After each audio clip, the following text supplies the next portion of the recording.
Bienvenidos a todos.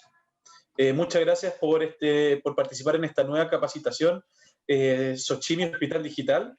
La mesa redonda de hoy vamos a hablar del uso de bloqueadores neuromusculares en falla respiratoria por COVID-19. Nos acompañan hoy el doctor Darwin Acuña, presidente de la Sociedad Chilena de Medicina Intensiva, intensivista del Hospital Mutual de Santiago.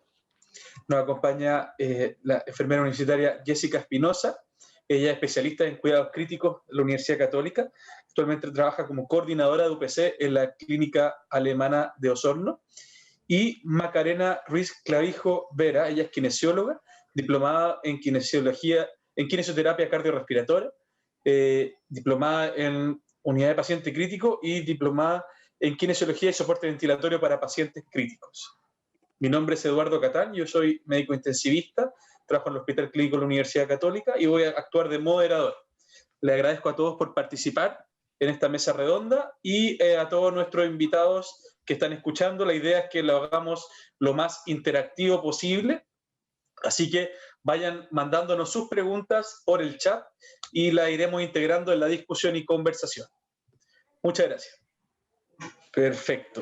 Entonces, la primera pregunta para ir abriendo este tema es: ¿cuándo usamos relajantes neuromusculares en una insuficiencia respiratoria?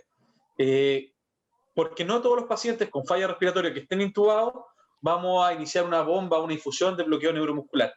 Darwin, si nos quisieras para abrir esta mesa redonda. Bueno, ahí tenemos, se escucha, ¿cierto? Sí. Sí. Tenemos que, obviamente, la discusión tiene que ser generada dentro del equipo, porque cuando tenemos un paciente, en este caso, ¿cierto? La discusión es pacientes COVID, ¿cierto? Claro. Necesitamos que evaluar que dentro de la ventilación mecánica del paciente tenemos algunas circunstancias que nos podrían favorecer el uso de los bloqueantes neuromusculares. Como ustedes saben, el relajante muscular o el bloqueador neuromuscular es un paralizante, ¿cierto? Que nos permite poder controlar la ventilación en forma absoluta, por decirlo de alguna forma, y nos permitiría adaptar de mejor manera al paciente a la ventilación mecánica. Por lo tanto, la gran indicación que uno tiene cuando ocupa bloqueadores neuromusculares es poder adaptar de mejor forma al ventilador al paciente, es decir, aquellos pacientes que están difíciles de sedar o uno quisiera en el fondo poder controlarlo completamente o tienen alguna sincronía, en fin, alguna situación de que nos permitiera poder hacer que la ventilación mecánica sea absolutamente controlada, evidentemente que se es favorecida por el bloqueante neuromuscular. Así que la primera indicación es esa, adaptar al paciente al ventilador. Perfecto, perfecto. Macarena, en tu experiencia, ¿qué beneficios en cuanto a mecánica respiratoria, en cuanto a sincronía del paciente, ganamos cuando prendemos una bomba de infusión continua de relajantes neuromusculares? Buenas tardes. Mira, el uso de los bloqueadores neuromusculares en un paciente con una falla respiratoria catastrófica que se ha dado en este contexto de COVID-19, el uso y el beneficio como nosotros, como kinesiólogos, es que nos va a disminuir el consumo de oxígeno sistémico de un paciente que tiene un trabajo aumentado. Por ende, nos va a mejorar lo que es el intercambio gaseoso, vamos a tener mejorías en lo que es la PaO2 y como va a ser relajado completamente, vamos a disminuir el tema de las asincronías que nos pueda generar un daño, esta lucha de que se genera paciente-ventilador, por lo cual vamos a tener una ventilación mucho más armoniosa, por lo cual no vamos a generar un mayor daño que nos pueda generar esta ventilación o esta pelea que pueda tener el paciente al tratar de buscar una ventilación óptima. ¿Ya? Todo lo que nos lleva a que el paciente se nos puede inflamar, que pueda haber una alteración en la hemodinamia, que pueden aumentar las presiones de vía aérea, la presión transpulmonar y generar un daño inducido por la ventilación mecánica también que se va uniendo todos estos puntos y todos los puntos que tenemos que tener y entender cuando tenemos sometido a un paciente a la ventilación mecánica. Perfecto, muchas gracias Macarena. Jessica, ¿estás por ahí? Te tengo la siguiente pregunta. Cuando nosotros, por lo general, tenemos a los pacientes sedados, ¿cierto? Cuando conectamos al respirador y cuando queremos iniciar una bomba de bloqueo neuromuscular, ¿qué consideraciones tenemos que tener con respecto a la sedación? Porque vamos a perder, ¿cierto?, nuestro principal monitoreo clínico, que son de nuestras escalas como la escala SAS, escala RAS. Entonces, ¿qué consideraciones en el uso del bloqueo tenemos que tener para evitar tener al paciente bloqueado, pero al mismo tiempo despierto o vigil? Sí, sí, Eduardo, es una súper buena pregunta, porque evidentemente cuando nosotros tenemos a un paciente bloqueado, como tú bien dices, perdemos esta oportunidad de poder evaluar a través de tanto clínicamente, o sea, al lado del paciente, como por las escalas que conocemos y que usamos habitualmente, el nivel de sedación que tiene un paciente. Por lo tanto, cuando ya tenemos la indicación de iniciar bloqueo, lo ideal es que tengamos a nuestro paciente correctamente bien sedado. ¿Y a qué me refiero con correctamente bien sedado? No es probablemente una sedación extremadamente profunda, porque sabemos que eso también tiene implicancias tanto hemodinámicas en los pacientes como también después a posterior en los periodos de rehabilitación o en la salida, que nos pega bastante fuerte el tema de la sobresedación. Entonces, cuando uno, antes de iniciar, la idea es que tenga al paciente con una correcta sedación. Una vez que ya tenemos una sedación adecuada, iniciamos el bloqueo, ¿ya? Y también es importante que cuando uno inicia bloqueo, intentar objetivar. ¿Y cómo tratamos de objetivar? Uno es el bloqueo a través de la monitorización del TOF, ¿ya? Y ojalá, si es que lo tenemos disponible también, podríamos utilizar, por ejemplo, un BIS si quisiéramos también, o tenemos la duda de que nuestro paciente está inadecuadamente sedado. Entonces, ojalá ya conocer a nuestro paciente. Tenemos actualmente, y yo creo que a muchos nos ha tocado ver pacientes con COVID que requieren de mucha sedación, mucho más que de lo que requerían nuestros pacientes antes del COVID. Entonces tenemos pacientes que de repente requieren dosis altísimas de fentanilo, de midazolam, de repente tenemos que combinar midazolam, fenta, propofol, para lograr una adecuada sedación.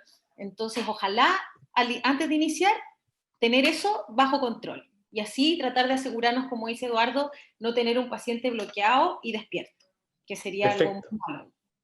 Muchas gracias, Jessica. Darwin, me gustaría colgarme de un tema que mencionó Jessica.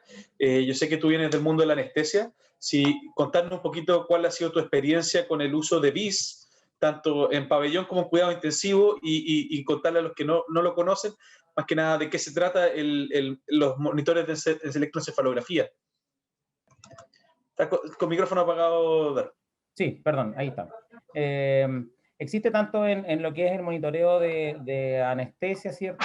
Y ahora con mucho más uso en cuidados intensivos, lo que nosotros le llamamos los monitores de profundidad de anestesia, si se ocupan anestesia, o de sedación, si se ocupan sedación. Estos fundamentalmente son monitores de ondas cerebrales que, dependiendo de la complejidad que tenga el monitor, pueden ser interpretados de forma distinta, y algunos que incluso podría uno ver la ocurrencia de fenómenos convulsivos, digamos, pero fundamentalmente lo que hacen es hacer mediciones de ondas cerebrales para poder evaluar el grado o digamos la profundidad de la sedación, o cuán dormido está el paciente durante el tiempo que esté sedado. Entonces, de los monitores más comunes que hay de varias marcas, ¿cierto? Pero obviamente uno habla del BIS, ¿cierto? Porque es habitualmente el que más se ocupa. Y este tiene las características de poder interpretar a partir de estas ondas cerebrales la profundidad de la sedación y entregar un valor que es numérico, ¿cierto? Y que nos permite poder interpretar la profundidad de lo dormido que está.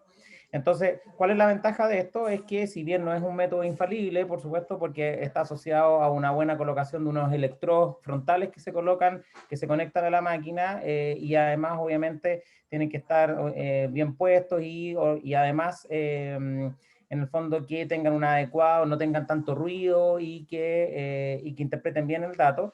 Pero finalmente, si esto se logra, podemos interpretar de buena forma esto. Habitualmente los valores de casi todos los monitores van entre 0 a 100, siendo 0 el paciente que está más dormido y 100 es el paciente que está más despierto. Por lo tanto, ahí uno evalúa, por supuesto, ahí uno podría discutir cuál es el valor ideal en procesos de sedación profunda, pero es una muy buena herramienta para poder interpretar esto y poder, sobre todo, y es una de las razones por las cuales obviamente también estamos reunidos, es poder disminuir el consumo, ¿cierto?, de drogas sedantes y, por ende, en este caso, de drogas de bloqueo neuromuscular, que es lo que estamos conversando ahora. Perfecto. Muchas gracias, Darwin. Tengo el agrado de presentarles, tuvimos ahí un delay técnico, pero se nos une a la mesa Daniel Muñoz, químico farmacéutico. Hola, Daniel. Hola, ¿Cómo hola, estás? Buenas tardes, gracias por unirte a nuestra discusión, a esta mesa redonda con respecto a los bloqueadores neuromusculares. Aprovechando tu llegada, Daniel, me gustaría hacerte una pregunta. Si nos pudieses contar, más que nada, en breve, la farmacología de los bloqueadores neuromusculares que usamos habitualmente en infusión, en cuidado intensivo, y cuáles serían las ventajas comparativas del grupo de bencilizokilolina y esteroidales. Sí, bueno, los bloqueadores neuromusculares en general se dividen en dos grandes grupos, ¿cierto? Los despolarizantes y los no depolarizantes. Y los más utilizados a la fecha son los no depolarizantes, ¿ya? Donde encontramos los de acción, ¿cierto?, intermedia, y frecuentemente el que más se ocupa, ¿cierto?, viene a ser rocuronio, becuronio, y por otro lado tenemos atracurio y citracurio, la acción más breve. Succinilcolina, que es de larga acción, es el único depolarizante que se ocupa hoy día en la actualidad, y todos tienen, ¿cierto?, como función inhibir, ¿cierto?, la actividad de los moduladores de la actividad colinérgica a nivel de la placa motora. Ahora, la verdad que todos van a tener un efecto desde el punto de vista del músculo estriado similar, pero hay diferencias en el tiempo de inicio de acción y en el tiempo en que dura el efecto, ¿ya? De estos bloqueadores neuromusculares, ¿cierto?, la succinilcolina, si bien es muy buena agente de acción rápida, que tiene una duración de efecto breve, no suele utilizarse para infusión continua, a diferencia de los otros bloqueadores neuromusculares que hemos visto en UPC, como si lo puede hacer Roku, becuronio, atacuro y citracurio, ya que sí pueden utilizarse en infusión continua. Ahora, como comentaba, la gran diferencia entre ellos tiende a ser la duración del efecto, o sea, son sus características farmacocinéticas.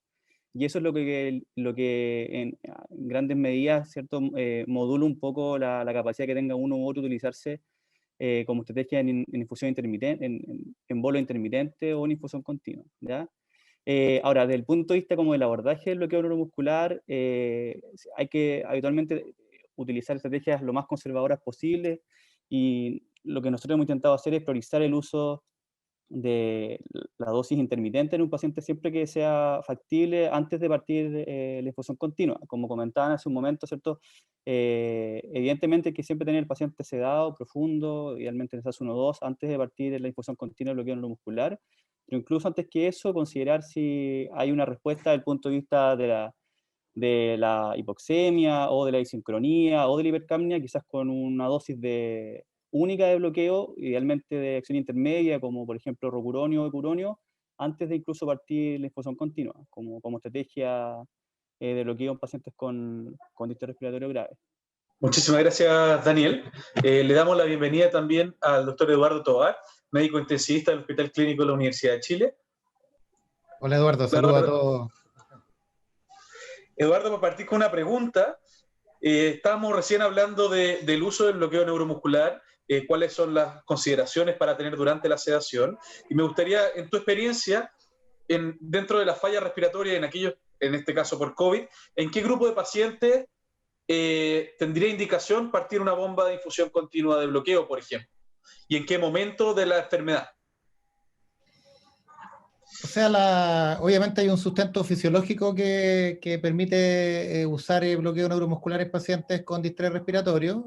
Los estudios, que obviamente son de antes del COVID, son en pacientes con distrés moderado severo con PAFE bajo 150 siempre. O sea, en general, pacientes que tengan un trastorno del intercambio leve o recién moderado con PAFE sobre 150, uno no se lo plantea. Ese grupo es un grupo donde en general la guía Xochimi y el mundo lo que hace es ponerlos en ventilación mecánica, si es que tienen criterio de intubarse, porque también vemos pacientes que pueden tener PAFI 120 y estar en cánula nasal si no tienen criterio de intubarse, pero si requiere intubarse, se intuba y en general requieren sedación profunda, y varios de ellos en general en forma simultánea requieren posición prono y bloqueo en la fase precoz. Lo que hemos visto, y probablemente en muchos de los centros, y esto también hay que considerar que es algo que tiene una evidencia más bien limitada, es que la cultura nacional más bien ocupa la posición prono prolongada, ¿cierto? Tema que en realidad la literatura lo que es duro son 18 horas diarias, pero sabemos que si ya es difícil tenerlo en prono prolongado, estar dando las vueltas a supino todos los días es más difícil. Así que yo adscribo a la postura del prono prolongado. Ahora, ¿cuán prolongado? Chuta, todos hemos visto pacientes hasta 7 días, 10 días, digamos, pero lo habitual es que después de 3, 4 días los pacientes mejoren significativamente y uno logra pasarlos del prono al supino. En general, todo ese periodo lo hacen bloqueado. Con el monitoreo que nos contaban recién, ojalá TOF o sea, al menos TOF y ojalá BIS. Ojo que el TOF, probablemente después lo van a mencionar, tiene problemas a veces cuando se usa inapropiadamente por el tema de los sensores, los electrodos, que es algo que sobre todo con muchos equipos de enfermería nuevos se puede fallar frecuentemente. En general esa es la mejor indicación, pero ya cuando todos hemos tenido pacientes que tenemos que poner un segundo ciclo de prono y hasta un tercer ciclo de prono. Entonces, eso que a todos nos ha tocado vivir. En general, si fueran pocos pacientes en un valle de pandemia, en la UCI clásica, uno podría intentar hacerlo solo prono con sedación profunda sin bloqueo, si es que tuviera mi staff de enfermería tradicional. Pero si estoy con un staff de enfermería ampliado, con gente que tiene menos experiencia, yo creo que es más seguro hacerlo probablemente con sedación profunda, prono y bloqueo neuromuscular. Podría intentarse, como nos decían, pasar bolo, evitando usar la infusión, o si se ocupa la infusión y tenemos TOF, usar bloqueo parcial, tratando de minimizar las dosis, porque a veces le partimos infusión y después la dejamos ahí goteando y nadie sabe cuántas horas, cuántos días, entonces hay que tratar de que sea por menos tiempo. Entonces, si ya los 3 o 5 o más días iniciales son un poco largos, ojalá que el segundo periodo sean menos. Y esos menos que sean, ojalá, menos dosis y menos duración. Y si tenemos personal de enfermería bien entrenado, ojalá uno podría intentar bloqueo parcial o incluso prono con solo sedación profunda. Pero depende obviamente de las características del paciente y cuántas dosis requiere. Perfecto, muchísimas gracias. Me gustaría hacer hincapié en un tema que mencionó Eduardo, que no habíamos entrado directamente, que era la monitorización del bloqueo. Jessica, si nos pudieses contar brevemente qué es el TOF, cómo funciona y cuándo no creerle o cuándo dudar de su señal. Sí, a ver, la verdad es que el TOF es una herramienta que nos sirve, como bien mencionan, que nos sirve mucho como para objetivar el nivel de profundización del bloqueo neuromuscular.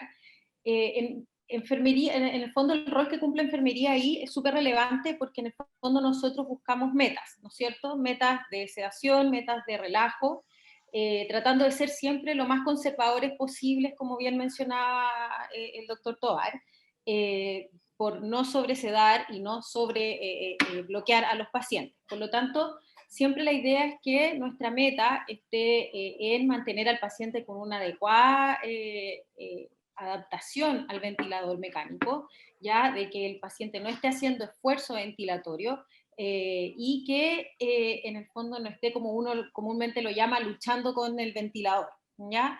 Ese es como nuestro principal objetivo. Pero en estas hemos tenido que abrir múltiples unidades extendidas fuera de la UCI, con mucho personal de enfermería novato. Muchas veces nos cuesta un poco también mirar en el ventilador o poder identificar rápidamente cuando un paciente está haciendo esfuerzo, y eso también pensaríamos, bueno, nuestro paciente no está correctamente bien bloqueado o bien sedado, ¿ya? Entonces, el TOF es una herramienta que nos sirve mucho para poder objetivar, y lo que uno busca y son las recomendaciones que se dan, es que uno no debería buscar, en el fondo, el TOF en el fondo emite como una señal eléctrica, para decirlo en términos como más simples, una señal eléctrica sobre el músculo que hace que uno emite una señal, ¿no es cierto?, y que emite 4, en el fondo, impulsos, ¿ya? 4 impulsos, y nosotros lo medimos, ¿cómo se llama?, a nivel del dedo pulgar. Por lo tanto, instalamos unos electrodos, ¿no es cierto?, en el antebrazo, ya a este nivel, y emitimos la señal, y vemos como el dedo pulgar debería moverse o no moverse, ¿ya? Entonces son 4 impulsos. En cada impulso, ¿no es cierto?, uno cuenta 1, 2, 3 o 4, ¿ya? Entonces, siempre en general tenemos una meta de TOF, 1 de 4, 2 de 4. Entonces, de otros 4 impulsos, ¿cuántas veces mi dedo pulgar, ¿no es cierto?, se mueve? En términos bastante simples, digamos, ¿ya? Entonces, lo que uno debiera buscar es un TOF 1 o 2 de 4, ¿ya? Mientras, en el fondo, si mi dedo no se mueve ningún estímulo, probablemente quiere decir que mi paciente estamos con un exceso de bloqueo, ¿ya? Entonces uno lo que hace, va titulando, ¿ya? Voy titulando, voy bajando bajitas dosis de a poquito, hasta que mi dedo se mueve 1 o 2 veces por segundo. Ahora, la medición del TOF sí tiene una dificultad, que es muchas veces operador dependiente, ¿ya? Que tiene que ver un poco dónde dónde instalé los electrodos, ¿no es cierto?, o la sensibilidad con la que yo estoy mirando mi dedo pulgar cómo se mueve, ¿ya? ¿Qué recomiendo yo? Que uno le tome la mano al paciente, ¿ya? Entonces le tomo la mano, ¿ya? Y así yo puedo sentir si el dedo se mueve o no, porque muchas veces con visualización directa uno no ve que el dedo se mueve, pero si yo le tomo la mano, sí lo siento, ¿ya? Entonces esa es mi recomendación. No sé si se entiende o me expliqué bien. Súper bien, muchas gracias, Jessica. Maca, en tu experiencia, y aquí ha sido bien enfático por distintos panelistas, el hecho de ser conservador, porque el exceso de bloqueo nos puede traer a consecuencias en el mediano y largo plazo. Me gustaría saber tu experiencia como kinesióloga, como parte del equipo UPC, ¿qué efectos adversos puede tener un exceso de bloqueo y un exceso de sedación en nuestros pacientes, especialmente en la fase subaguda de la enfermedad? Bueno, con respecto al bloqueo y a la sobresedación, se podría decir que muchas veces encontramos a pacientes sobreescalonados, tanto en sedación como en bloqueo, y de difícil sedación, y el uso prolongado por este tiempo de sedación más bloqueo que se produce en los pronos. Bien dice el doctor Tovar que hay pacientes que han tenido 1 ciclo, 2 ciclos, hasta 3 ciclos de prono. Lo que va pasando es que netamente vamos generando muchas veces en estos pacientes una debilidad adquirida en UCI, muy marcada, ya quién sabe, ya con algún tipo de deformación en lo que es a nivel de pie, que se cae el arco, que si pensamos ya en una fase posterior y una fase más subaguda, o ya pasados los días de hospitalización, es que nos va a costar una rehabilitación. Ya nos vamos consumiendo lo que es el músculo propiamente tal, y todo lo que nos trae la debilidad adquirida en UCI, y todos los factores de riesgo que puede tener nuestro paciente, como es el bloqueo, paciente con hiperglicemia, uso de fármacos, etcétera. Ya vamos, cada día que pasa con un paciente que esté sobreescalonado, sobresedado, es un día que más nos va a costar la rehabilitación. Y un paciente, obviamente, lo que nosotros queremos es que rápidamente salga de la ventilación para tener un weaning precoz. Y generalmente también en esos sentidos nos vamos como entre comillas pisando la cola, y que se va haciendo más dificultoso, sobre todo estos pacientes cuando han tenido un despertar medio difícil, en que se ha tenido que retroceder y netamente vamos jugando en contra de nuestro diafragma, también que es una parte muy importante en lo que es el weaning. Vamos generando un miotrauma, ya sea depende de si fue por sobreesfuerzo, por un esfuerzo inefectivo, o por una contracción excéntrica, etcétera, mientras nuestro paciente estaba ventilado por mucho tiempo. Muchísimas gracias. Le damos las gracias también al doctor Darwin Acuña por habernos acompañado. Se tiene que retirar lamentablemente, pero vamos a seguir con nuestra mesa redonda y resolviendo las dudas del público también y de todos nuestros participantes. Daniel, una pregunta con respecto a la farmacología. Si bien los estudios o los grandes estudios que se han realizado en cuanto a bloqueo neuromuscular han usado el cisatracurio como droga principal, hoy en día nos hemos visto enfrentados a quiebres de stock, a tener que usar otros medicamentos o tener que usar alternativas al atracurio o cisatracurio. Desde la perspectiva farmacológica, ¿qué beneficios o desventajas habría de usar, por ejemplo, rocuronio o becuronio en infusiones prolongadas? Bien, sí, efectivamente, en épocas de pandemia hemos tenido que utilizar el ingenio para la sedación y el bloqueo de los pacientes, así como también hemos estado con quiebres de stock de otras, de repente ha estado omeprazol, vancomicina, qué sé yo. En el caso del bloqueo neuromuscular, como bien comentaba, el trabajo inicial, que es la cura que hizo con cisatracurio, obviamente abrió la ventana a definirse que efectivamente el beneficio del cisatracurio era un beneficio de grupo más de que de fármaco, ¿ya? Y se entiende que en diversos trabajos, sobre todo observacionales, se ha descrito que el beneficio desde el punto de vista fisiopatológico del bloqueo es un beneficio más bien de grupo, ¿ya? Las principales diferencias que uno puede encontrar van a estar dadas por el impacto que, como bien conversábamos, tienen relación con sus características farmacocinéticas, o sea, el impacto que puede haber en acumulación, en algunos otros efectos adversos a largo plazo. Pero desde el punto de vista de la infusión continua, la gran ventaja del hermano del cisatracurio, que es el atacurio, ¿cierto? Que es el más utilizado en nuestro centro junto con rocuronio, es que tiene una eliminación que es eliminación que se llama de Hoffman, que no es independiente de las funciones orgánicas del paciente, y eso favorece a que sea el medicamento de elección en infusión continua junto con rocuronio, porque tienen menos chance de acumularse en pacientes que tengan difusiones orgánicas, ¿ya? Rocuronio tiende más bien a acumularse cuando hay fundamentalmente falla hepática, y la falla renal prácticamente no altera de forma clínicamente significativa su acumulación. Y por otro lado está el becuronio, que es muy parecido al atracurio, ¿cierto? Que también tiene un inicio de acción como de 3-4 minutos, pero dura un poco más el efecto, hasta 45 minutos después de una dosis única en bolo, y eso evidentemente condiciona que la dosis en infusión continua va a acumularse un poco más que lo que se acumula el atracurio, ¿ya? Se ocupan dosis mucho menores, ¿sí? Pero evidentemente que no son medicamentos que sean tradicionalmente utilizados en infusión continua, y obviamente condicionan también más riesgo de que se ocupe una dosis errónea, porque se ocupan dosis en infusión continua, ¿cierto? Bastante distintas, que son de T0,8 a 1,7 gamas kilominuto el becuronio, a diferencia de, por ejemplo, el roco, que se ocupan 8 gamas kilominuto. Entonces, obviamente puede condicionar más riesgo de efectos adversos, de errores de medicación, por ejemplo, asociada a una dosis inadecuada.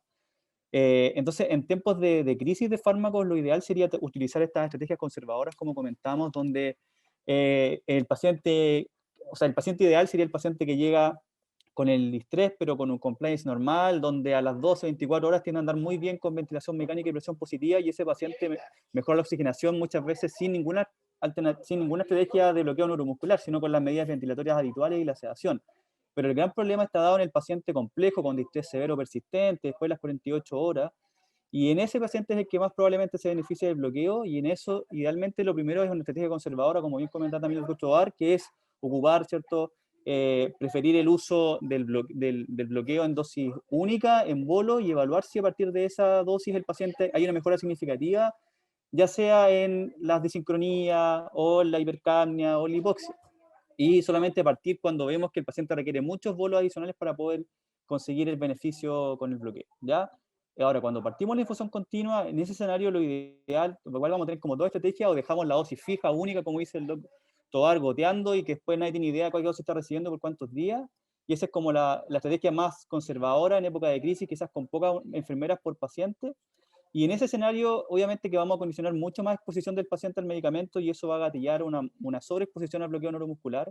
Y por otro lado está la estrategia más conservadora, que es partir con la mínima dosis, ¿cierto? Y titular el aumento y la disminución basado en parámetros clínicos, que es la presencia de sincronía o pacientes con presión plató, ¿cierto? Mayor a 30, mayor a 35, driving pressure menor a 3 o 15. Ya, el paciente que después de que partimos el bloqueo no ha requerido un bolo adicional después de las 6 horas, que tiene parámetros protectivos, en ese paciente hay que proactivamente titular la dosis de bloqueo neuromuscular a la baja. Y para ello eso involucra también entregarle idealmente como responsabilidad al profesional que está a bedside, que es muchas veces la enfermera, o también entregar un poco de corresponsabilidad al farmacéutico que hace el seguimiento de los pacientes día a día, que muchas veces se encarga también de recordar, así como la enfermera de IAS, el lavado de manos todos los días, también de recordar la importancia de titular la dosis de bloqueo o de sedante a la baja. Entonces, yo creo que un poco está, la clave está en el seguimiento, en preguntarse, no sé, al menos cada 12 horas o cada 6 horas si el paciente ha requerido un aumento de dosis o un bolo adicional de rescate, y si no lo ha requerido es un paciente que potencialmente está sobreexpuesto a la dosis de bloqueante, y titular lo más proactivamente posible. Muchas gracias, Daniel. Eduardo, tengo una siguiente pregunta. Yo creo que toda la mesa ha convergido en que nuestros pacientes COVID son difíciles de avanzar en el winning, a veces están con delirio, mucha asincronía. En tu experiencia, ¿qué estrategia usas para el momento en que decides ya suspender el bloqueo neuromuscular y empezar a avanzar con el retiro de la sedación profunda y avanzar con el destete de los pacientes?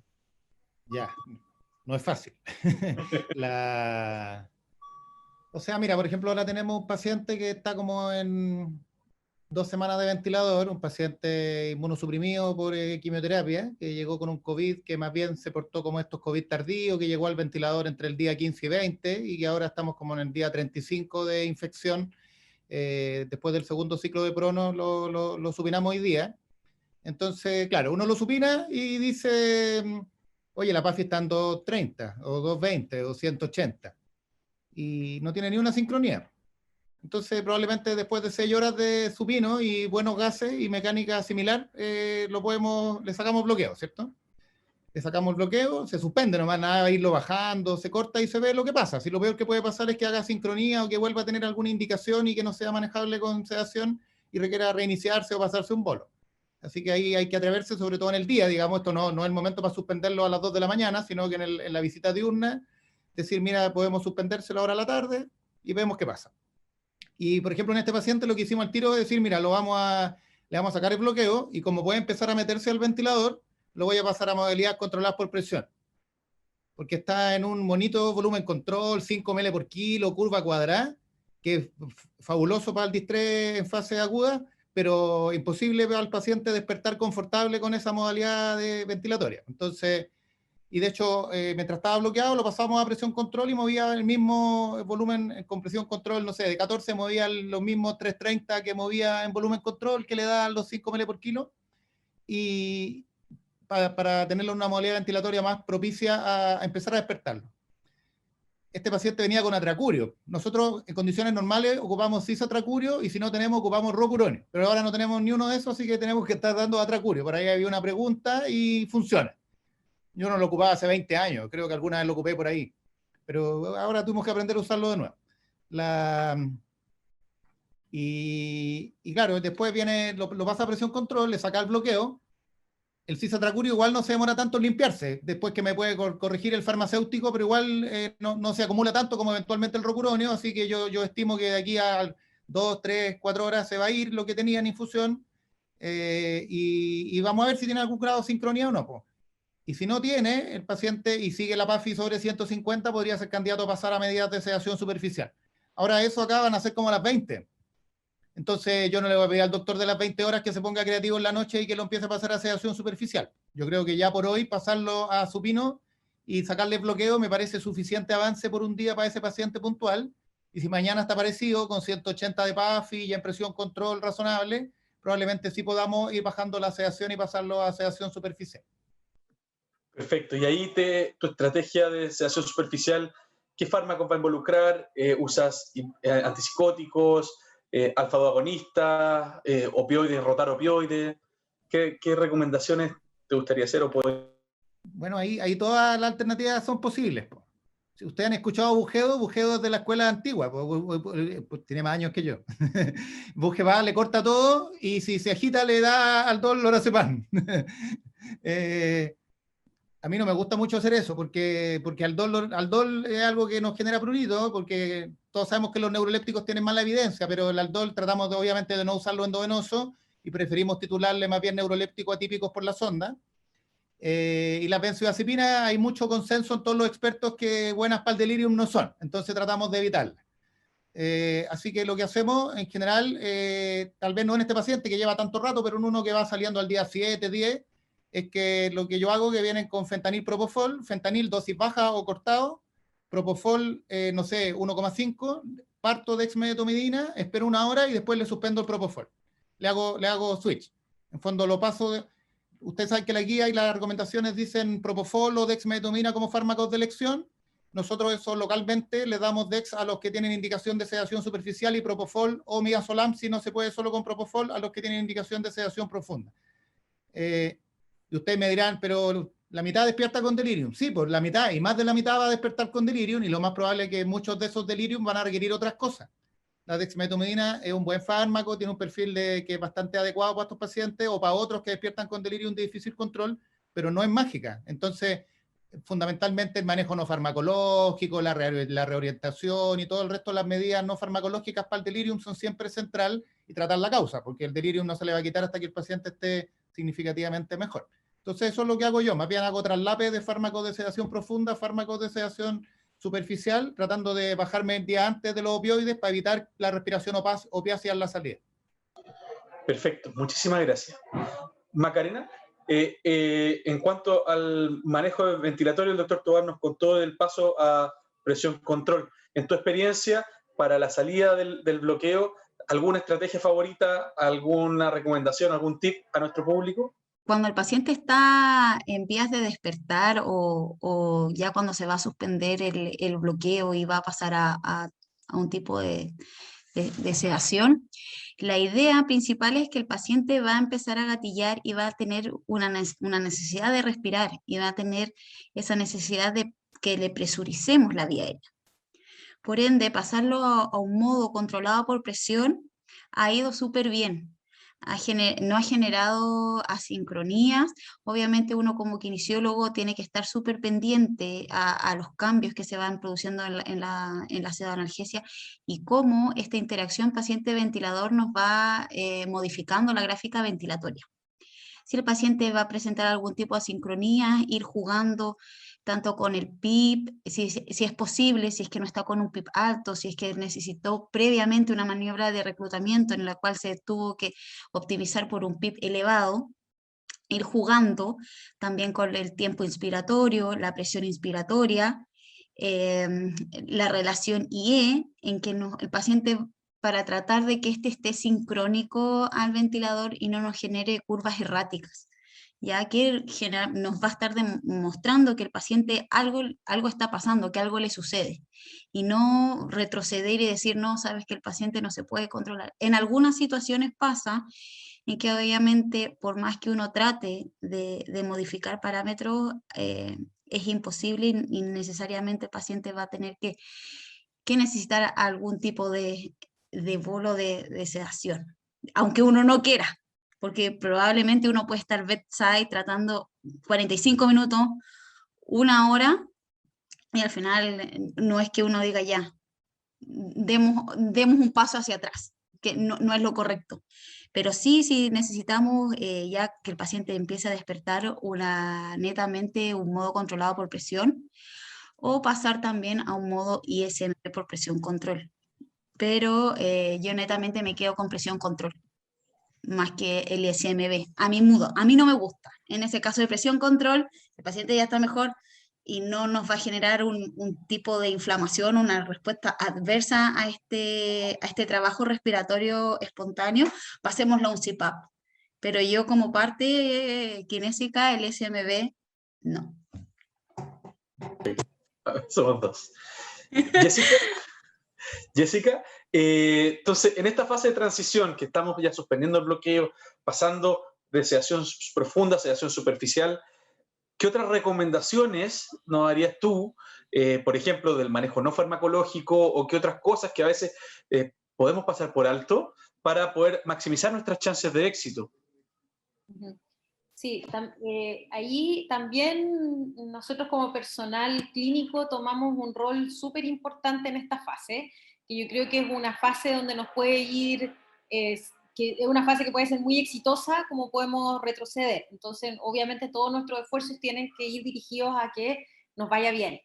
Entonces, tenemos estas estrategias farmacológicas que comentaba el doctor Tovar, pero lo no farmacológico es extremadamente relevante. Entonces, nosotros muchas veces, y yo lo que trato de transmitir mucho, es que tratemos que los pacientes, de la medida de lo posible, se empiecen a conectar con el mundo y con el día, ¿ya? Que vivan el día en el fondo y que durante la noche vivan la noche, en la medida de lo posible, porque hay muchas atenciones de enfermería que uno puede acomodar, por ejemplo, y tratar de que los pacientes efectivamente descansen durante la noche, se inicia el día, los activamos, ¿ya? Y con harta estimulación ambiental.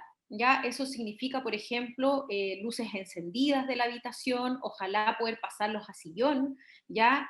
Que se sienten en sillón, funciona y sirve mucho, ¿no es cierto?, el estímulo a través de hacerlos que escuchen música, tranquilizarlos y empezar a conectarlos, hablarle a los pacientes, ¿ya?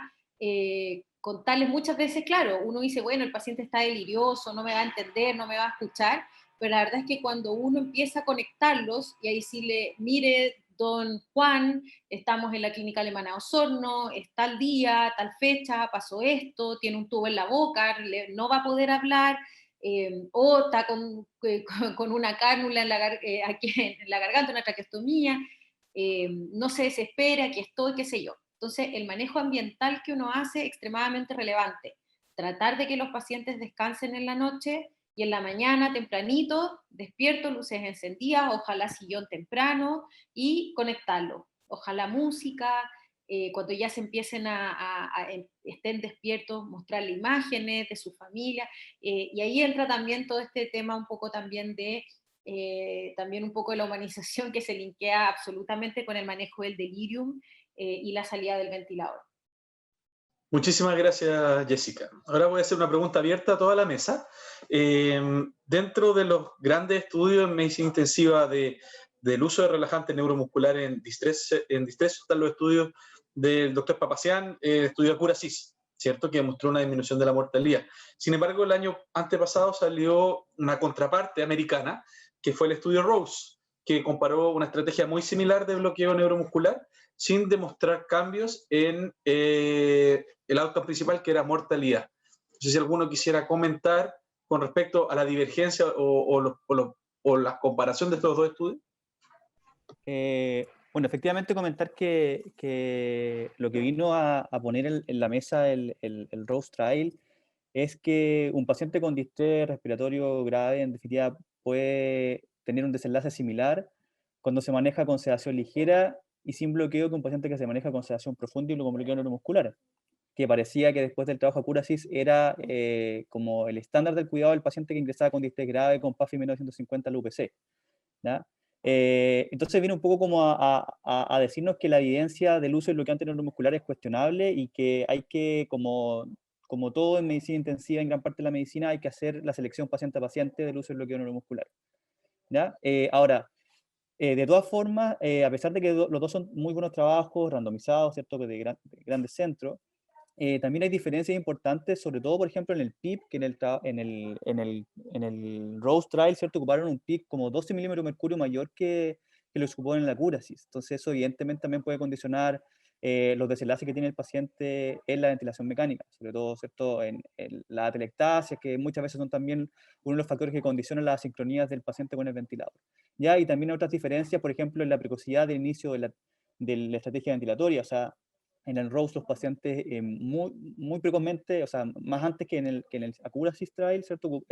Los pacientes fueron sedados profundamente en el grupo con sedante y con bloqueo neuromuscular. Entonces, hay diferencias también en los grupos de pacientes que fueron seleccionados, pero en definitiva lo que nos viene a decir es lo que la medicina nos ha dicho cada vez que hemos intentado dogmáticamente iniciar una estrategia como protocolizada, sin pensar en definitiva como el combo viene por la indicación. No, o sea, lo que nosotros tenemos claro, como ocurrió con los corticoides y con muchas otras estrategias terapéuticas, es que la selección debe ser hecha paciente a paciente, ¿ya? Y definir claramente qué paciente es el que se beneficia de esta estrategia farmacológica y tener siempre al lado, ¿cierto?, en el pensamiento que todo paciente que se expone a un fármaco que no modifica en nada el curso de su enfermedad o su tiempo en la UCI o la ventilación mecánica fue exponer necesariamente a un paciente un medicamento que obviamente trae consigo efectos adversos, sobre todo en estos pacientes que además del bloqueante ocupan los corticoides, entonces es la combinación que más miopatía va a producir. Entonces evidentemente es una alerta más para cuestionarse la indicación del bloqueante y que no caiga ¿cierto? Como automáticamente la indicación que COVID es igual a bloqueo más corticoide, más prono, más ventilación mecánica prolongada, ni tampoco también como que ya existe el concepto de que todo paciente COVID va a requerir sedación más alta de lo normal. Entonces también como estar con ¿cierto? Con esa sensación, con trabajos que previamente han citado, que todos los pacientes requieren mucha sedación, como que condiciona un poco la respuesta del equipo en general a las dosis, al esquema que define y a la necesidad del bloqueo neuromuscular. Eso quería comentar. Acá, con respecto a estos estudios y con respecto a nuestra realidad nacional, podría también condicionar un poco en cómo llegan nuestros pacientes a la unidad de paciente crítico o cómo llegan ya con su compromiso respiratorio desde, no sé, su domicilio en contexto COVID o residencia sanitaria, que a veces llegan con una PAFI muy baja. Entonces, con respecto a si nos trasladamos a lo que es síndrome de estrés respiratorio, ¿en qué nivel lo podemos ver? Si es leve, moderado o severo. Entonces, en esa condición, ¿cuál va a ser nuestras metas que queremos como a corto plazo o en un periodo de horas? Entonces, en eso también va a haber la necesidad del uso del bloqueo. Ya con respecto a estos estudios, como dice Daniel, el PIB, el tipo de fármaco o también lo que va a condicionar el mismo paciente en sí, cuál es la característica de cada paciente que es el que recibimos. Puede ser un paciente que no va a necesitar bloqueo porque va a estar con un diestrés leve, que probablemente puede ser tratado, no sé, con fentanilo, midazolam, agregarle propofol, o con otro paciente que ha tenido que ser intubado porque tiene una PAFI de 70. Entonces, en eso también concuerdo con Daniel que esta realidad que tenemos en día a día es paciente a paciente. A veces, quién sabe, podemos vernos como sobrepasados o con respecto al equipo médico, enfermería, que tienen más relación con respecto a la dosis de estos fármacos, más que a lo que me compete a mí como kinesiólogo. Pero eso, es como netamente qué paciente, qué condición llega, y por más que protocolos que tenga cada unidad, cada paciente es un mundo, y sobre todo en el COVID, ningún paciente se comporta igual que otro, como se pudiera comparar con una influenza. Sí, solo brevemente para complementar, claro, de lo mismo que decía Macarena, que efectivamente de pronto nos enfrentamos como a un combo de medidas terapéuticas que también limitan saber cuál fue lo que mejoró, el número que nosotros estamos buscando, o también cuál es la expectativa que uno tiene con el tratamiento. Entonces, de repente, no sé, un paciente es habitual ver pacientes que se sitúan con PAFI menos de 100, 90, 70, 60, y quizás la expectativa está es muy alta, pues está con que el paciente con el prono, con el bloqueo, mejore los gases de 0 horas más a más de 150, más de 100. Entonces, muchas veces hay que darle tiempo al paciente, o sea, esperar quizás el prono solo, sin necesidad de haberlo bloqueado, incluso tampoco sedado profundamente, y va a mejorar la oxigenación, o la hipercapnia, o la disincronía, qué sé yo. Entonces, claro, eso como cuando llega muy mal y por gravedad, como que le dejamos la ceftriaxona, con que no sé qué le hace bien, le voy a dejar igual, que por gravedad igual le voy a dejar el bloqueo, la infusión continua, igual le voy a dejar la sedación profunda y también le voy a dejar el prono. Entonces le dejo este combo con 4 cosas al mismo tiempo, luego mejora y no quiero hacerle nada ni quitarle nada porque va bien y hay que esperar por lo menos 48 horas. Entonces como que esas cosas dogmáticas al final lo que terminan a hacer es como pisándonos la cola y luego no sabemos que mejoró, y lamentablemente nos queda como la sensación de que gracias a eso el paciente mejoró y al que venga después le vamos a dar lo mismo. Entonces ya como que si no hago lo mismo con todos, pareciera que estoy como, no estoy ofreciendo la mejor alternativa terapéutica al paciente. Entonces esa sensación lamentablemente queda cuando como que aplicamos el piloto automático en el manejo. Eduardo, quería... Sí, Esperando bueno, él tiene un tema que tiene sus controversias, por cierto, como tú mencionabas, los estudios clásicos, que hay uno positivo del grupo francés y otro negativo del grupo americano. Y tal vez recordar que esos dos, que es un área de controversia, y en el fondo lo que pasa es que nosotros como equipo tenemos nuestra postura, más bien por los criterios de selección y por ciertas cosas metodológicas, nos parece más bien que seguimos la postura del grupo Papaciar. Ahora hay que recordar que eso es con CISA Tracurio y por 48 horas. Entonces todo lo que hacemos después de eso ya entra en el caso a caso. O sea, si uno cree que el bloqueo precoz tiene beneficio de mortalidad en distrés, en ese setting, que probablemente es breve, pongámosle 2, incluso con el tejo pasado 3 días, pero después de eso, estoy de acuerdo con lo que dice Daniel, hay que tratar más bien de individualizar el manejo, tratando de usar lo menos posible bloqueo, y eso después menos sedación y menos intervenciones que tienen riesgo y que pueden generar problemas de debilidad adquirida en la UCI y todas las complicaciones que vemos tardías. Ahora, también hay que reconocer que son pacientes que se portan dramáticamente diferente de lo que vemos habitualmente con otras patologías, que son lentos y que claro, eso hace, sobre todo por manos menos expertas, estar muy propicio a dejarlos dormidos, bloqueados, y que pasen los días y que pasen las semanas, y después empieza la fiebre, la neumonía, la bacteremia, el catéter, y estamos pillándonos la cola. Entonces, tal vez la recomendación para los equipos sea que todo aquel paciente que tengan con bloqueo, se lo cuestionen, digan, oh, ¿por qué tiene bloqueo?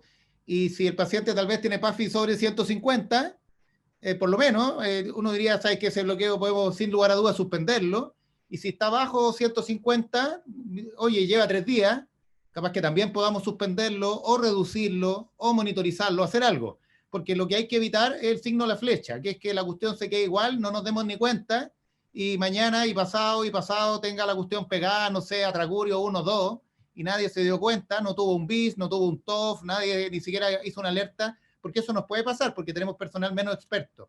Y ahí los equipos de enfermería, los kines, cualquiera que nos alerte de eso, en el fondo es un llamado, porque nos pasa a todos, pues estamos todos medio reventados. Pues esta semana estoy viendo, no sé, entre una sala y la RECU estoy viendo 14 pacientes, entonces a las 5 de la tarde ya tengo una ensalada de PAFIS, compliance y PCR en mi cabeza, digamos, ya no sé cuál es de cuál paciente.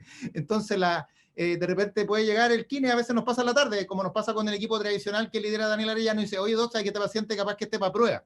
¿Tú creí? Sí, ya, entonces prueba. Porque en el fondo lo que tenemos que instalar son sistemas de seguridad en nuestras unidades, donde todo el personal pueda alertarnos cuando detectan que hay algo que podamos reducir. Y aquí los efectos adversos están sobre todo porque hagamos cosas de más. Bloqueo de más, sedación de más, y eso finalmente termina asociándose a estadías largas, infecciones y otros efectos adversos. Eso no quiere decir que hay momentos y pacientes puntuales donde no nos queda otra, pero ojalá caso a caso, y que los casos que son medio grises, tratar de más bien inclinarse a que no, a que sí. Muchas gracias, Eduardo, y me gustaría rescatar ese mensaje del trabajo interdisciplinario en el equipo, y que estamos al final todos juntos remando para el mismo lado. Y en ese sentido, tips prácticos, ustedes en sus unidades, trabajamos en distintos contextos, en distintas unidades, ¿tienen algún tipo de protocolo, de registro, de bundle? ¿Usan algún tipo de alerta, por ejemplo, y acá ya llevamos más de 3 días por este fármaco? ¿Qué le recomendarían al público que nos está escuchando para evitar esto que Eduardo mencionaba, que es hacer cosas de más, o mantener sedaciones profundas, o mantener bloqueo, o cosas así? Sí, comentar, bueno, en relación a lo que dice el doctor Tovar, estoy absolutamente de acuerdo. Yo creo que, y es quizás el mensaje para los equipos que tienen también menos experiencia, que los pacientes, no hacer cosas de más. Yo creo que eso es súper, súper importante. Siempre estar atentos y pensando en que nuestro paciente puede necesitar menos de lo que le estamos dando, ¿ya? Y incluso también lo comentaron, alguien lo mencionó, o sea, ¿qué es lo peor que nos puede pasar? Es que tengamos que, bueno, retrocedemos un pasito y mañana lo volvemos a intentar. pero hay que probar, hay que bajar sedaciones, hay que bajar bloqueos, hay que tratar de desinvadir lo antes posible, también porque uno, y pasa, claro, de repente para uno, el paciente que está dormidito, relajado, claro, está ahí, po, ¿no es cierto? Está bien acopladito el ventilador, entonces, bien, pero claro, cuando uno le empieza a bajar, le suspende el bloqueo, le baja la sedación, es un paciente que evidentemente como enfermería y como equipo tenemos que estar muy alerta y muy atentos qué va a pasar y qué está pasando con ese paciente. Entonces, y no tener miedo también, no tener miedo a apagar el bloqueo, a bajar la sedación, porque podemos volver atrás, y eso es lo bueno de esto, ¿ya? Y aquí el trabajo interdisciplinario es extremadamente relevante, ¿no es cierto? Porque tenemos también unidades donde evidentemente todos estamos con mucha más carga de la que quisiéramos probablemente, y por eso comunicarnos bien, oye, a este paciente le suspendimos el bloqueo, oye, a este paciente le cortamos la sedación, por lo tanto todos ojo, como despierta, si despierta agitado, si despierta tranquilo, todos atentos, los sistemas, tener protocolos de prevención de autorretiro de dispositivos, con pues, sus buenas contenciones, ¿no es cierto? Que en el fondo la atención sea segura, pero no por eso, no por tender a que no nos pasen cosas, prolongar sedaciones y bloqueos y ventilaciones y mantención de acceso que no necesitamos. ¿Ya? Porque también, como bien dice el doc, después empezamos con otros problemas, o sea, que la ITU, que la infección por catéter, y ahí sí que retrocedemos varios pasos y ahí nos vamos para atrás. Entonces, no tener miedo a mantener a los pacientes con la menor cantidad de sedación y bloqueos posible, no tener miedo a avanzar, y tratar de que todo esto se haga dentro de los márgenes de mayor seguridad posible. ¿Ya? Ese es más que nada el mensaje. ¿Del resto del equipo algún Daniel, Macarena, quisieran complementar? Sí, o sea, el mismo tenor que comentaba Jessica, que efectivamente es cuestionarse todos los días, y no porque el día anterior el paciente haya fracasado en la disminución de la sedación, o en la suspensión del bloqueo, la disminución de la dosis del bloqueo, no se va a volver a intentar el día siguiente, que es una de las cosas que hay que intentar como evitar dejar, como ya reiteré también en el concepto anterior, evitar de dejar como piloto automático en indicaciones o en manejo.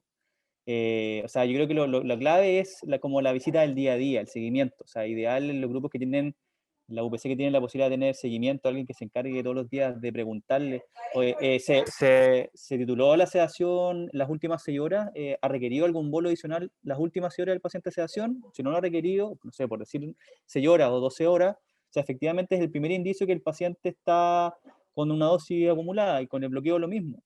Ya, porque lo normal en un paciente es que al aseo, que a la movilización, que a cualquier cosa haga disincronías, que haga inestabilidad alveolar, o que se agite si es que no está bloqueado. Si el paciente en el aseo, ¿cierto? Que muchas veces el aseo es el que genera desaturaciones, o sea, severas, el paciente no hace nada, no desatura, no se agita, o sea, hay que verlo como un signo de alerta de que el paciente está o muy sedado o muy bloqueado, ¿ya? Porque lo normal es que un paciente al estímulo, ¿cierto?, genere, ¿cierto?, quiebres abruptos de de cómo está el paciente cuando nadie lo moviliza, cuando está calmo, ¿ya? Entonces eso tiene que ser un signo de alerta, y todos los días cuestionarse si efectivamente la dosis que requiere el paciente es la que está ocupando ahora, o si puede ser una dosis menor.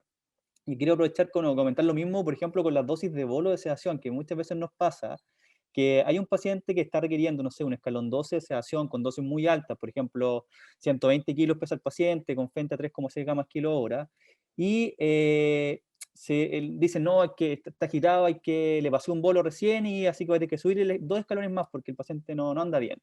Pero en realidad uno se fija y las dosis de bolos que pasan son las dosis tradicionales que se ocupan como si el paciente pesara 70 kilos. Entonces, un paciente que está recibiendo 3,6 gamas kilo hora y que para 100 kilos, ¿cierto? Ese paciente recibe 360 gamas por cada hora. Si yo le paso un bolo de 100 gamas, de 150 gamas o 200 gamas, difícilmente alcance concentraciones en sangre efectivas para poder cortar este quiebre en la agitación o del dolor. Entonces, las dosis en bolo que se pasan tienen que ser en función de los requerimientos del paciente por hora. Entonces, habitualmente mi sugerencia es que la dosis que reciba el paciente en bolo sea equivalente a la dosis que recibe el paciente por cada hora, porque es aproximadamente el efecto que va a durar el medicamento, ¿ya? Si yo a un paciente que está recibiendo 360, 400 gamas por hora, le paso un bolo de 100 gamas de fenta, no le voy a hacer nada y voy a decir, no le hace nada a los bolos, hay que subirle el peso, hay que subir los escalones o hay que añadirle otro sedante, ¿ya? Entonces, esas son cosas igual importantes, porque muchas veces estos quiebres, estas alteraciones abruptas, se resuelven solo con un bolo, porque ese quiebre fue producto de un estímulo, de una aspiración, de un aseo, de una movilización, ¿ya? Entonces, y lo mismo, ser proactivos antes del baño muchas veces, ¿cierto? El bloqueo como preventivo o el bolo de sedación preventivo, si un paciente tiene mucha inestabilidad alveolar, y eso va a evitar que desature y que terminemos subiéndole 2, 3, 4 escalones de sedación o 3, 4 veces la dosis de bloqueante, ¿cierto? Cuando actuamos reactivamente, porque al actuar reactivamente como que es mucho mayor el miedo que cuando actuamos preventivamente y así evitamos subir la dosis que al final se termina perpetuando por 12, 24 horas o más. Muchas gracias, Daniel. Sí, bueno, con respecto a lo que dice Jessica, es súper importante que todo el equipo esté pendiente a cómo va la evolución del paciente y con respecto a la titulación de la sedación y del bloqueo. Como parte kinesiológica es súper importante ver también cómo está seteado el ventilador y cuáles son nuestras metas que queremos, ya como de PAFI, IOX, con respecto al seteo del PIP. Si es que el paciente estaba con un buen intercambio, se le bajó 1 o 2 puntos el PIP, se le bajó la FiO2, igual pueden haber cambios significativos en lo que nos va a arrojar la PAFI. Pero dentro de ese punto no puede ser un quiebre tan abrupto, ¿ya? Y como también nosotros manejamos el tema de la ventilación. Y lo que dice Daniel con respecto a los cambios de posiciones, al baño, estar un paso adelante para evitar todo este tipo de complicaciones, las desaturaciones, el paciente que esté reactivo o que le genere una incomodidad, que obviamente se va a marcar en la hemodinamia y que a veces probablemente el equipo esté ahí, que no mejore rápidamente. En ese sentido, bien comparto lo que dice Daniel, estar un paso adelante, no sé, apoyarlo con un poco más de FiO2 o un bolito preventivo para que no nos quede un descalabro ahí entre los cambios de posiciones, o mal conocido como el baño de la muerte. Tan temido por todos los profesionales. Tenemos 3 preguntas del público que están muy interesantes. La primera dice, ¿cuánto tiempo después de suspender el bloqueo neuromuscular puedo empezar a suspender los sedantes o a disminuir mi dosis de sedantes? Para evitar, tal como veníamos a la ida, evitar el awareness o evitar que el paciente esté bloqueado y despierto. En este sentido ahora, de vuelta. Bueno, va a depender, ahí llegó Guillermo, me parece bien, se sumó a los auditores. Bueno, como comentamos, depende un poco del bloqueo que se esté ocupando.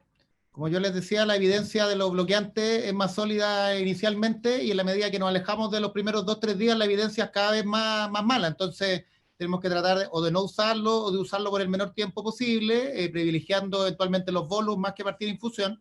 Pero si ya se partió y el paciente tuvo un segundo ciclo prono y estamos con un personal poco experto y se inició sedación profunda, bloqueo de nuevo, tratar de hacerlo por menos días y volver. Y después de que le sacamos el bloqueo, probablemente va a depender del fármaco. Atracurio, ahí tal vez Daniel va a querer comentar algo. Atracurio, pese a no ser el mismísimo cisatracurio, se tiende a parecer un poco, ¿cierto? Como dice su nombre. Entonces, en general, se acumula más bien poco y probablemente después de un par de horas o no más de 2-4 horas se puede pasar a progresar con la sedación según lo que se defina, que eventualmente si está muy impregnado de benzodiazepinas puede ser suspender, y si está con otras 2 drogas, eventualmente propofol o drogas que sean más titulables puedan irse bajando de forma progresiva. Eso también va a depender de la logística y el horario y la unidad, ¿cierto? Pero se puede tratar de avanzar más rápido y no esperar de un día para otro, tratar de hacerlo más rápido. Y aprovecho a comentar algo que había preguntado alguien arriba, que tenía que ver con el neurobloqueo desde urgencia.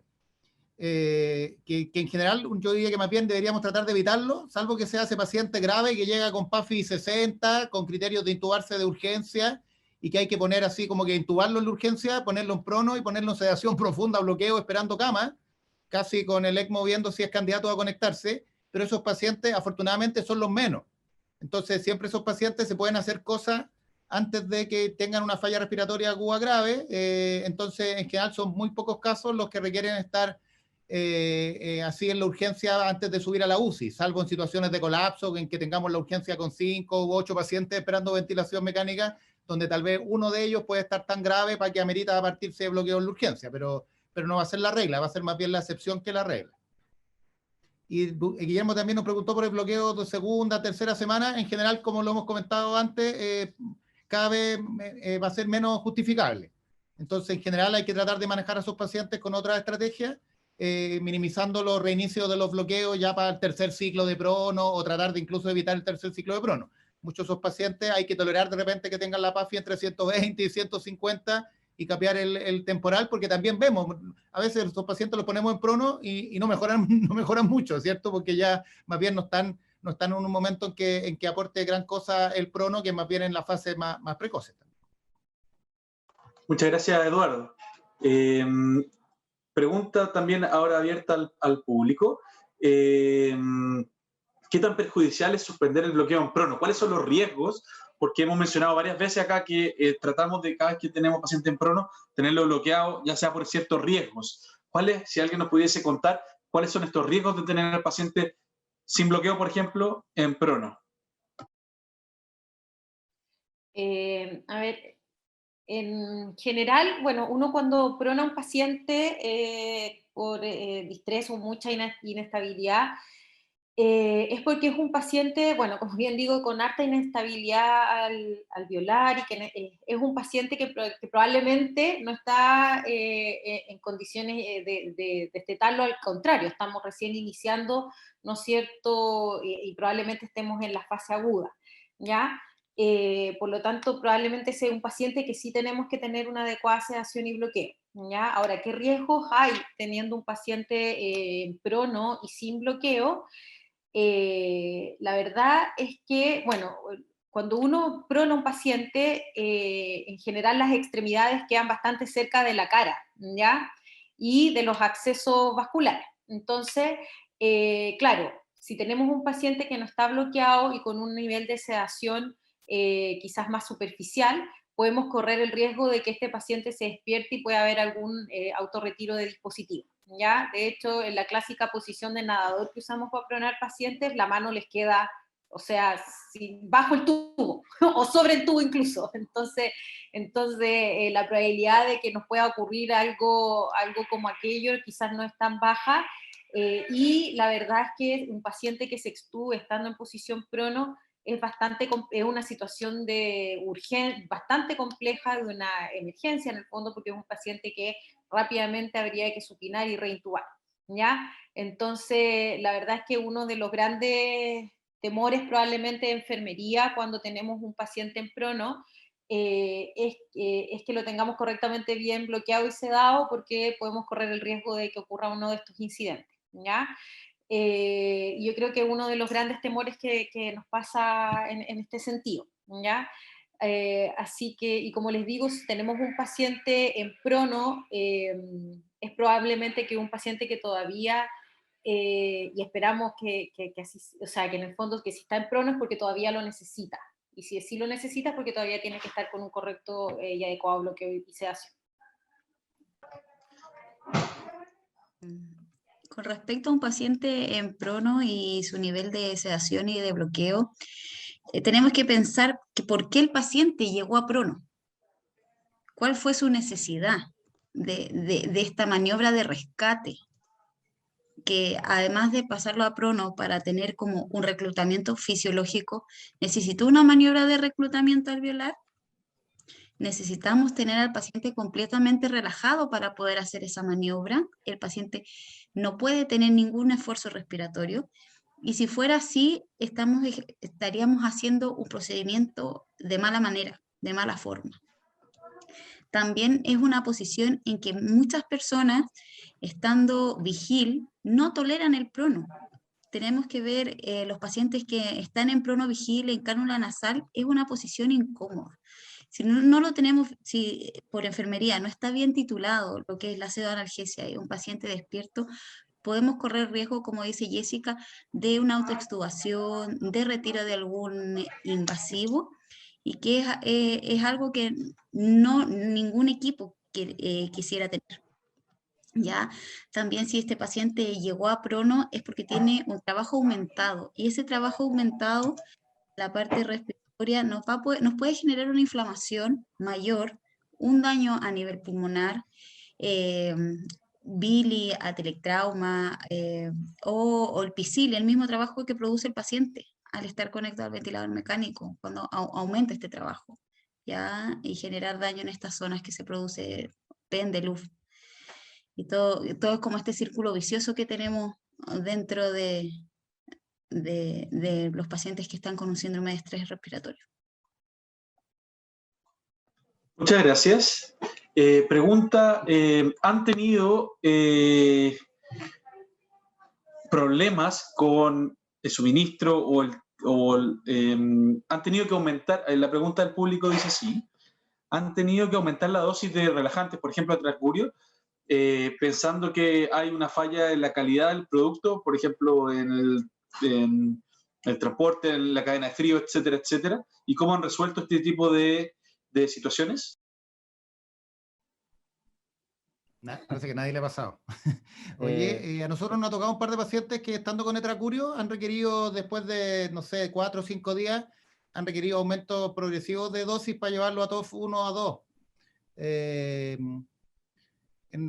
Lo resolvimos finalmente cambiándolo por otro bloqueante que nos llegó al stock, digamos, pero podría ser, digamos, no tenemos tanta experiencia. Es súper difícil tabular en época de pandemia porque son pacientes complejos, y de repente no tienes tantos pacientes que estén usando tanto bloqueo neuromuscular, entonces como que una experiencia así sistemática no tenemos, pero claro, si de seguro lo hemos visto con otros fármacos, que cuando hay varios proveedores circulando y eventualmente hay problemas de origen, podría haber temas de eficacia del producto. Probablemente Daniel tiene alguna opinión ahí.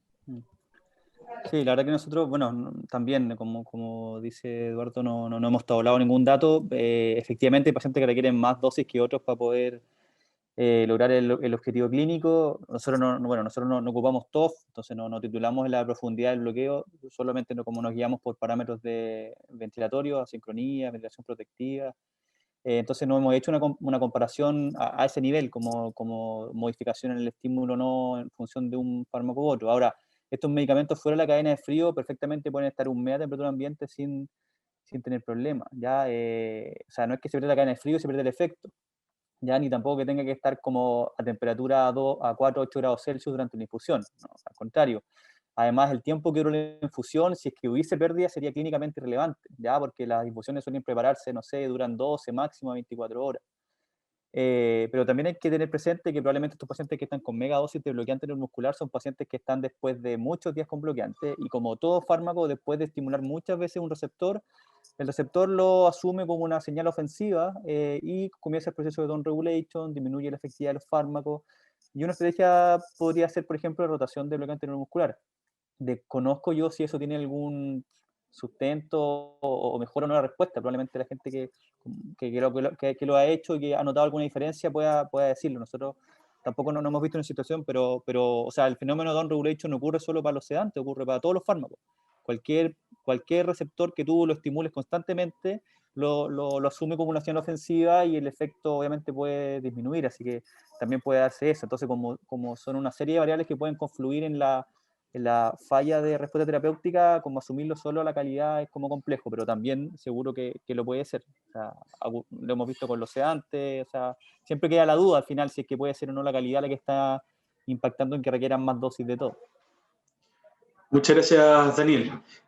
También, complementar un poquito a lo que dice Daniel, también hay que tener ojo con las compatibilidades de los fármacos, porque, por ejemplo, sabemos que, y de hecho hay muchas unidades de intensivo que los químicos han creado estas tablas de compatibilidades entre antibióticos, sedantes, bloqueantes y todo, que hay algunos que hacen interacción. Entonces, por ejemplo, uno tiende en general a juntar toda la sedación y bloqueo en un lumen y dejar otro para los antibióticos y otro para las drogas, ¿ya? Pero hay, por ejemplo, propofol con midazolam o propofol con atracurio, no son compatibles, entonces ahí hay que tener ojo con eso, ¿ya? Y muchas veces ahí como enfermería es súper importante que a lo mejor si tenemos el propofol por lo general el que más hace interacción y incompatibilidad, entonces quizás sea bueno dejar un lumen para el propofol, y una vía periférica puede ser incluso, o si tenemos posibilidad de tener un pentalumen en otro lumen, dejar fenta, mida, atracurio, por ejemplo. O sea, y mida y atracurio me parece que tampoco son compatibles, pero en el fondo tener súper claro eso. Y de hecho nosotros también, como DECHMI, los químicos también publicamos estas tablas de compatibilidades y también la forma de las diluciones de los fármacos y todo, que también podrían alterar en el fondo un poco a veces el efecto. Muchas gracias, Jessica. Tenemos dos preguntas nuevas del público. ¿Se han publicado algunas experiencias, especialmente en los últimos 2-3 años, del uso de bloqueo parcial, tratando de regular en cierta forma la ventilación mecánica, evitando la ventilación injuriosa, sin llevarlo a un bloqueo tipo on y off, sino que en el uso de dosis más pequeñas para evitar aumentar los volúmenes tidales? No sé si alguno ha tenido experiencia en su uso. Hay pocas experiencias en la literatura, pero no sé si dentro del panel alguien lo ha utilizado como estrategia de ventilación. Nosotros lo hemos ocupado en un par de pacientes que los pusimos en ECOR. ECOR es un soporte de remoción de CO2 que a través de una máquina de diálisis, para decirlo en simple, pero que permite manejar algunos casos que tienen una falla respiratoria más bien global y donde en la fase de salida, que están con alta demanda ventilatoria, usamos bloqueo parcial. A uno le pusimos monitor esofágico, tratamos de guiarnos más fisiológicamente y parece que funcionó en ese caso puntual, digamos, pero yo diría que algo más bien todavía muy experimental y que tal vez tiene algún sustento fisiológico para pacientes que pueden mover volúmenes corrientes muy elevados en la fase de winning, digamos, pero es como más bien anecdótico todavía, yo diría. Muchas gracias, Eduardo. Tenemos una pregunta dirigida para ti. Dice a doctor Tovar, en su opinión, ¿en qué momento define la gravedad del distrés? ¿Qué va a definir la magnitud de las intervenciones? ¿En urgencia o un tiempo después de estar ventilado de manera estándar y estable hemodinámicamente? Depende de la definición. Si nos seguimos por los criterios de Berlín, ya debería ser con PIB de al menos de 5, ¿cierto? Pero sabemos que el COVID es un poco especial, es diferente, y en realidad muchos de estos pacientes cuando se intuban nosotros nunca intubamos por puffing, intubamos porque el paciente tenga mala oxigenación, pero además un trabajo respiratorio que ya muestra que tiene algunos scores que está progresando y que ya no va a ser susceptible de manejar con otras estrategias. Entonces ese paciente se intuba, y lo habitual es que si se intuba con PAFI 90 en pronovigil, queda igual en ventilación mecánica, ¿cierto? Uno lo intuba, lo ventila, le pone presión positiva y el paciente tiene el mismo 95 de PAFI. Entonces, claro, pasa rápidamente.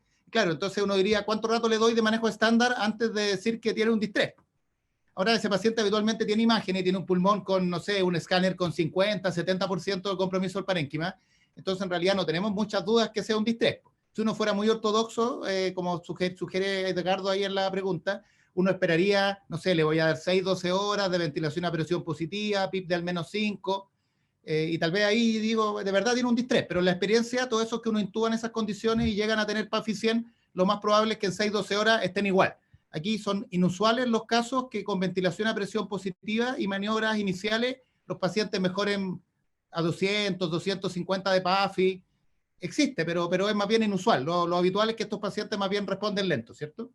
Entonces yo creo que para estos casos nos sirve el diagnóstico inicial, en el cual que uno ya sabe que tiene el pulmón con infiltrados difusos bilaterales, varios de ellos tienen escáner, si tienen acceso tienen radiografías con infiltrados bilaterales, y el paciente tiene criterios de intubarse, uno le intuba y claro, probablemente ahí lo que haya que hacer sea, si es que el paciente no tiene indicación al tiro ponerse en prono, probablemente en supino uno le va a hacer una maniobra de reclutamiento, va a tratar de titular el mejor PIP individualizado para ese paciente, lo va a poner en sedación profunda y va a ver cómo queda. Ahora, si es que las condiciones del paciente lo permiten, yo haría eso, pero si a veces las condiciones no los permiten, y uno a veces está ahí a las 2 de la mañana, y el paciente lo está intubando y todo, y quedó saturando 90, y ya tiene todo el equipo ahí al lado de intubación, dice, ya, chao, démoslo vuelta, pongámoslo en prono al tiro, y que estamos leseando, si no vamos a estar 2-3 horas dando vuelta, dando jugo hasta las 7 de la mañana para volver a decidir ponerlo en prono. Entonces ahí también uno lo hace logísticamente por el equipo, porque de repente en situaciones en que a veces yo también le digo esto a los becados, y puede que les sirva a los doctores de que están de turno, que a veces uno tiene que tomar las mejores decisiones cuando está con el cerebro funcionando, y eso suele pasar en el horario diurno. Entonces ese paciente que está en el límite y en el borde, uno trata de tomar decisiones complejas hasta, no sé, hasta las 6, 8, 9 de la noche, para no tener que estar intubando de emergencia a las 3, 5 de la mañana. Pues mejor decidirlo precoz que decidirlo tardía, cuando todo el equipo va a estar con menos oxigenación cerebral. Entonces yo aquí para las definiciones, que era lo que pregunta Edgardo, sería más bien flexible y sería más bien precoz, porque son pocos los pacientes que mejoran significativamente después de las primeras intervenciones. Muchísimas gracias, Eduardo. Tenemos una pregunta que se nos había quedado un poquito rezagada, pido disculpas. No es poco habitual que a pacientes recién intubados se le indica sedación y a la par una infusión de bloqueo, en especial en estos casos que son muy graves y pronamos, bloqueamos y hacemos todo de una. Si bien al principio hablábamos que ojalá tener un nivel de sedación adecuado antes de iniciar el bloqueo, ¿cómo lo hacemos al tener que hacer todas las cosas en conjunto? ¿Qué dosis de bloqueo partimos? ¿Con qué dosis de sedación partimos? ¿Alguna recomendación así como inicial? Va a depender del protocolo del centro, yo creo, Eduardo. Nosotros, nosotros ajustamos nuestro protocolo el año 2019, antes del COVID. Entonces, lo que recomendábamos entonces era ponerle Propofol 1.5, Fentanil 1.2 y paracetamol 1 gramo cada 8. Con un máximo esfuerzo en evitar las megadosis de fentanil 2.4, 3, 3.6, que después se quedan pegadas y generan problemas en la fase de salida. Y porque muchos pacientes, cuando le aplicamos cala dolor, no tienen dolor cuando uno los maneja con dosis más bien intermedias de opioides y sin irse a dosis extremadamente altas.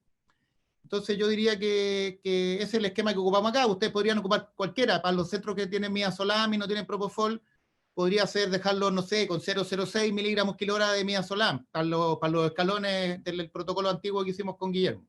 Y ver. Y claro, y si el paciente es de estos que uno lo intuba y hay espacio y queda con PAF y PERI 150, yo lo podría dejar en supino, en sedación profunda, titular el PIP, y controlar y ver si con eso es suficiente o requiere prono y bloqueo. Y aquellos que después de la maniobra de intubación quedan rápidamente muy limitones, probablemente sería más de pronación y sedación profunda, bloqueo al tiro. Pero solo para el grupo donde es claro que van a quedar precozmente en prono. Muchas gracias, Eduardo. Y complementar también que en esos pacientes donde no nos da tiempo para titular la sedación, también es útil lo que comentábamos al principio de el índice biespectral, el BIS, o la estimulación de nervio como es el TOF, ¿no es cierto?, que son, que nos ayudan un poquito, que si bien también hay que interpretar el valor, no es como una regla para todos los pacientes igual, hay que saber interpretarlo, pero en el fondo son quizá datos un poquito más objetivos que nos ayudan a censar en el fondo que nuestro paciente esté bien bloqueado y bien sedado. Eso en los casos en que no nos da este tiempo de establecer y ver que en el fondo adecuar la sedación y titular. Ya si no tenemos tiempo de titular, ojalá poder contar con este otro monitoreo que nos permite objetivar. Muchas gracias, Jessica. Bueno, para ya creo que hemos respondido las dudas del público. No sé si los expositores quisieran hacer un cierre, una recomendación final, palabras de ánimo. Les dejo la palabra al resto de la mesa redonda. Ya poco ánimo parece, estamos cansados.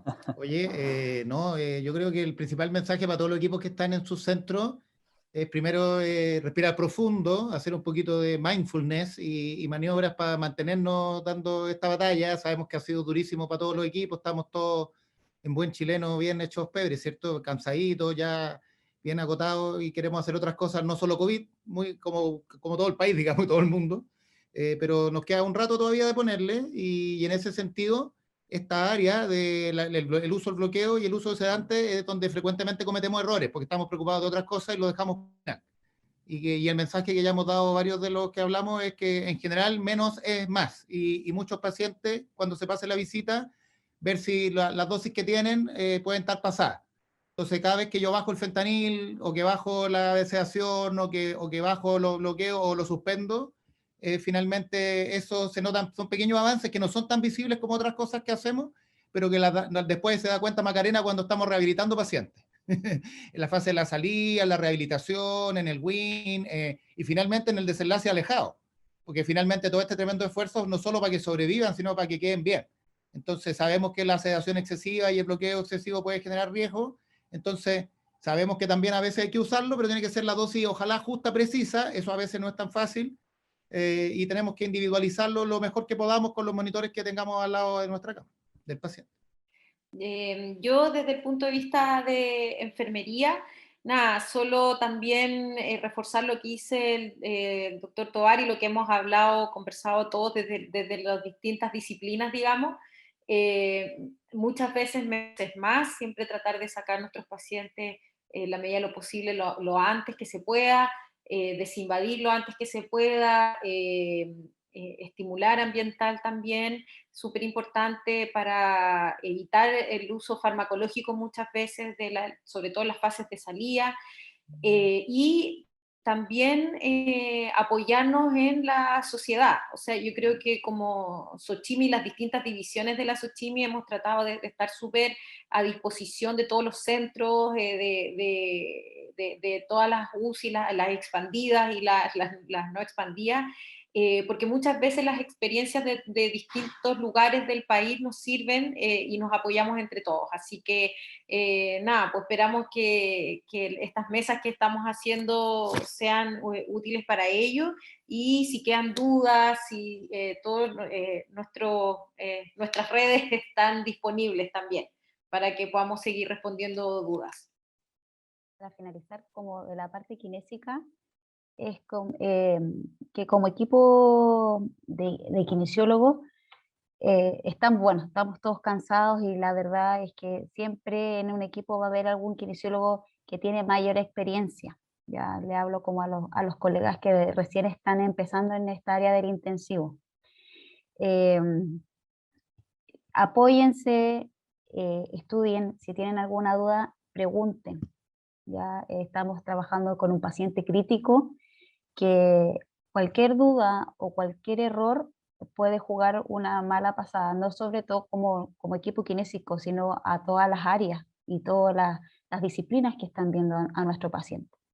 Ya con respecto a lo que hablamos hoy día del bloqueo y de la sedación, como dice Jessica, siempre menos es más, ya de tratar de poder sacar rápido a nuestro paciente, y si tenemos que retroceder, al otro día se podrá ir trabajando de una mejor forma. Y no olvidar la humanización. Cuando nuestro paciente ya está en el proceso de despertar, hablarle. Los pacientes despiertan, no saben dónde están, muchos sienten miedo, y más allá nosotros no sabemos qué fue lo que sintió en este periodo tan agudo de su enfermedad. Entonces eso netamente también nos va a condicionar cómo va a venir nuestra rehabilitación. ¿Ya? Seamos lúdicos, seamos comprometidos, seamos amenos, seamos cariñosos con el paciente. A veces una palabra de tranquilidad, alguna caricia, lo puede contener de una forma impresionante, y la verdad, poder ir avanzando a pasos agigantados a nuestra rehabilitación. Pensemos que, como decía el doctor Tovar, estamos todos preocupados de que nuestro paciente sobreviva, pero ¿cuál es la sobrevida que tiene después de salir de una UCI? ¿Cuál va a ser su calidad de vida al llegar a su casa? Siempre tenemos que pensar que la morbilidad, la mortalidad después de egresar de un recinto hospitalario es muy elevada, y los pacientes quedan muy disminuidos. Un paciente que probablemente va a salir con una debilidad, puede salir en silla de rueda, traqueotomizado, no va a tener la misma calidad de vida que un paciente previo al contagio. Ya se va a demorar mucho tiempo en volver a ser esa persona, y probablemente nunca va a poder llegar a tener esa autonomía. Así que siempre tenemos que estar pensando en que nosotros somos un equipo rehabilitador, y cuál es nuestra misión en el presente y en el futuro de nuestro paciente. Sí. Bueno, finalmente comentar también, yo creo que el mensaje puede ser a que todos los equipos, ¿cierto?, no normalicemos la sedación profunda, no normalicemos el bloqueo en altas dosis, no normalicemos el bloqueo por más de 48 horas, no normalicemos la sedación desescalonada, o sea, que no se haga normal ver a los pacientes con todas estas medidas terapéuticas y que todos los días nos cuestionemos si realmente es necesaria el abordaje terapéutico que está llevando el paciente. ¿Ya? Yo creo que ese es como el principal mensaje, o sea, en la misma línea, menos es más. Nos hemos dado cuenta muchas veces que suspendemos y que no hay ninguna diferencia significativa en la clínica del paciente cuando sacamos una medida terapéutica, y esa medida terapéutica menos del paciente es un día ganado desde el punto de vista de no exponerlo necesariamente a la morbilidad asociada a la terapia de todos estos medicamentos que ocupamos que son de alto riesgo. Y como segundo mensaje, ¿cierto?, es favorecer, comentar a los colegas, a los farmacéuticos sobre todo, y a las enfermeras, ¿cierto?, a empoderarse en su trabajo, a empoderarse en la titulación de los sedantes y los bloqueantes neuromusculares. Ellas pasan mucho tiempo al lado del paciente y cada vez que ellas crean, entiendan que el paciente perfectamente puede requerir menos dosis, comunicarlo al tratante, apoyarse en el farmacéutico, ¿cierto?, a los colegas farmacéuticos, empoderarse también en su labor, hacer sugerencias el día a día, tratar de hacer una pega de supervisión día a día y cuestionarse si realmente las dosis que requieren los pacientes son realmente las que están recibiendo ahora. Eso más que todo. Muchas gracias a todos, Jessica, Macarena, Daniel, Eduardo y Darwin, por esta muy productiva y entretenida mesa redonda. Gracias a todos los asistentes por sus preguntas y su interés en participar. Y los dejamos invitados a nuestras nuevas charlas y ciclos de capacitación de Sochimi Hospital Digital, así como al Congreso de Otoño de la Sochimi, que se realizará entre el 12 y el 14 de mayo. Ya pueden ingresar a la página medicina-intensiva.cl y ver el programa y el link a la inscripción. Nuevamente, muchas gracias a todos, un gusto compartir con ustedes, mucho ánimo y fuerza, y cualquier cosa estamos atentos y disponibles para lo que necesiten.